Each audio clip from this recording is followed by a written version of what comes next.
Hello everyone, कैसे आप सभी। तो स्टूडेंट्स, आज 10th क्लास में मेटल एंड नॉन मेटल आपकी एक नई यूनिट शुरू करने जा रहे हैं, नया चैप्टर। तो सभी ध्यान से सुनिएगा और समझिएगा। देखिएगा, डेली लाइफ में हमें कई सारी चीज़ें डेली लाइफ में हम अपने आसपास देखते हैं। उनमें से कुछ एग्जांपल बताऊं तो जैसे हम गोल्ड देखते हैं, सोना देखते हैं अपने आसपास, सिल्वर यानी कि चांदी भी देखते हैं।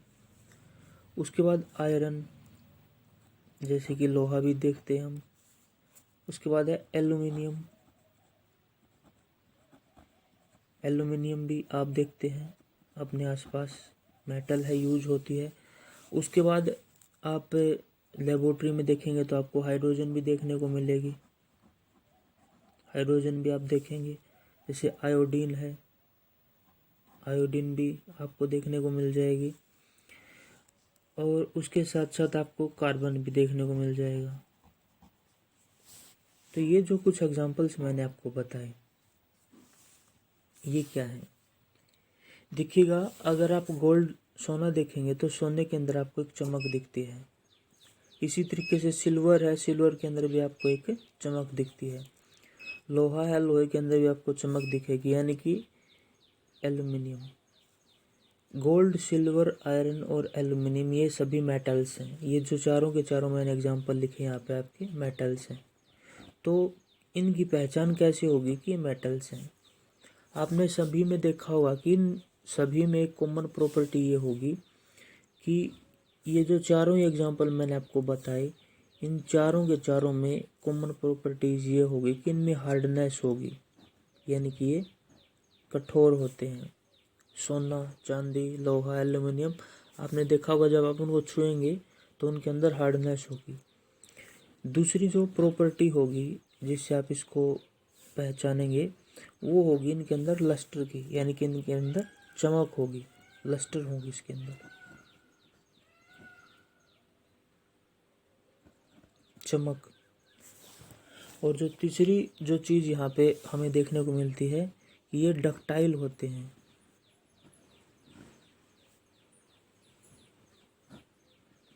अभी बताएंगे इसके बारे में। डक्टिलिटी का मतलब क्या होता है। डक्टिलिटी का मतलब ये होता है कि अगर हमारे पास कोई सब्सटेंस है, अगर उस सब्सटेंस को हम कन्वर्ट कर सकते हैं मेटल्स के अंदर, कन्वर्ट इनटू मेटल, अगर किसी सब्सटेंस को हम धातु में बदल सकते हैं, सॉरी, मेटल का मतलब can be convert into wire, उसकी हम वायर बना सकते हैं। डक्टिलिटी का मतलब ये होगा कि अगर हमारे पास कोई मटेरियल है उसको हम वायर में बदल दें, जैसे उसकी तार बना दें, तो वो हमारे पास डक्टाइल होगा। फॉर एग्जांपल अगर मैं आपको बताऊं तो अगर हमारे पास 1 ग्राम, अगर हम गोल्ड ले लें, अगर हमारे पास 1 ग्राम सोना हो तो उससे हम 2 किलोमीटर लंबी वायर बना सकते हैं। यानी कि 1 gram gold can be converted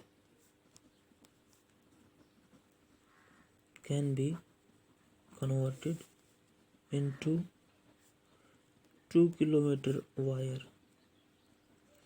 1 ग्राम आप सोना ले लीजिए और उसको अगर हम खींच दें, यानी कि उसकी लेंथ हम बढ़ा सकते हैं, उसको हम वायर में कन्वर्ट कर सकते हैं, तो 1 ग्राम सोने से जो वायर बनेगी उसकी लेंथ 2 किलोमीटर होगी। और आप जानते हैं 2 किलोमीटर लेंथ कम नहीं हो सकती, जबकि 1 ग्राम सोना देखें तो उसके अंदर ज़्यादा भार भी नहीं होगा। इसका मतलब ये होगा कि जो मेटल्स है वो काफ़ी ज़्यादा डक्टाइल होते हैं। एक प्रॉपर्टी और भी यहाँ पे हमें देखने को मिलती है इन मेटल्स के अंदर कि ये मेलाएबल हैं। मेलाएबल का मतलब क्या होता है कि इनको हम शीट के अंदर शीट्स बना सकते हैं। इनकी वायर के अंदर मेटल को कन्वर्ट कर दें, वो प्रॉपर्टी डक्टिलिटी। और उन्हीं मेटल्स की अगर हम शीट्स में बदल दें तो उसको बोला जाता है malleable, can be converted into sheets. Sheet आपने देखी होंगी, जो जब आप मकान बनाते हैं, घर बनाते हैं, तो वैसे तो मकानों में हम जो छत यूज करते हैं वहाँ पे हम यूज करते हैं पत्थर यूज कर लेते हैं, गाटर पत्थर यूज कर लेते हैं, या कड़िया यूज कर लेते हैं, फटिया यूज कर लेते हैं, या फिर जो है लेंटर की भी छतें बनती हैं। लेकिन कई जगह पे फैक्ट्री वगैरह में जो एरिया ज़्यादा होता है तो वो काफ़ी महंगी पड़ेगी, इसीलिए क्या करते हैं वहाँ पे शीट्स ऊपर डाल देते हैं, ऐसे देसी भाषा में उसको हम टैन भी बोलते हैं। तो वो जो मेटल्स की बनी होंगी, आपने और भी शीट्स देखी होंगी, जैसे लोहे की भी शीटें बनी होती हैं, उनको काट के बर्तन वगैरह भी बनाए जा सकते हैं। तो कहने का मतलब ये हुआ कि वो मैलेबल भी होंगी, इसका मतलब मेटल्स को हम शीट्स में बदल सकते हैं। उसके अलावा जो एक ये तो हमें दिखने में दिखती है, हार्ड दिखती है, लस्टर है, डक्टाइल है, मैलेबल है, ये तो सारी फिजिकल प्रॉपर्टीज़ हैं, यानी कि मेटल को हम छू के देख सकते हैं। ये सारी प्रॉपर्टीज़ छूने से पता लग जाती हैं। जो एक प्रॉपर्टी है केमिकल प्रॉपर्टी, वो ये है कि जो मेटल्स होंगी हमारे पास वो हमेशा इलेक्ट्रॉन्स लॉस करेंगे। आपने ध्यान में रखना है केमिकल प्रॉपर्टीज़ में, they will loss electron, loss of electron, यानी कि वो इलेक्ट्रॉन्स को लॉस करेंगे। जो इलेक्ट्रॉन लॉस कर दे वो मेटल होगा। फॉर एग्जांपल जैसे सोडियम है हमारे पास, सोडियम आपका एक मेटल है, हम सभी जानते हैं कि सोडियम आपका एक मेटल है। तो एक बार देखिएगा जो सोडियम है इसका एटॉमिक नंबर है हमारे पास, जो इसका एटॉमिक नंबर है वो है 11। अगर 11 के आधार पे आपने 9th क्लास में भी पढ़ा था, अगर हम इसके इलेक्ट्रॉनिकल कॉन्फ़िगरेशन बनाए, ईसी बनाए, तो वो बनेगी, यानी कि पहला जो सेल होगा उसमें 2 इलेक्ट्रॉन, दूसरे में 8 और तीसरे में 1 इलेक्ट्रॉन बनेगा। ये इलेक्ट्रॉन कैसे बनते हैं, इससे अगला जो हमारे पास यहाँ पे यूनिट होगी उसमें हम डिटेल में पढ़ेंगे। इसमें पीरियोडिक प्रॉपर्टीज़ में भी पढ़ेंगे इसी चीज़ को, कि पहले सेल में 2 इलेक्ट्रॉन है, दूसरे सेल में 8 इलेक्ट्रॉन और तीसरे में 1 इलेक्ट्रॉन है। तो अगर कोई भी मेटल है उसकी कोशिश ये रहेगी कि वो स्टेबल होना चाहेगी, उसको वो स्टेबल तभी हो पाएगी जब उसके आउटर सेल में या तो 2 इलेक्ट्रॉन हो, उसके आउटर सेल में या तो 2 इलेक्ट्रॉन हो या फिर 8 इलेक्ट्रॉन हो, यानी कि या तो उसका डुप्लेट कंप्लीट हो या फिर उसका ऑक्टेट कंप्लीट हो। ये चीज़ भी आप छोटी क्लासेस में पढ़ चुके हैं। या तो उसके आउटर सेल में 2 इलेक्ट्रॉन हो या 8 इलेक्ट्रॉन, ताकि उसका डुप्लेट कंप्लीट हो या ऑक्टेट कंप्लीट हो। यानी कि ये सोडियम तभी स्टेबल हो पाएगा जब अपना ये 1 इलेक्ट्रॉन है इसको लॉस कर दे।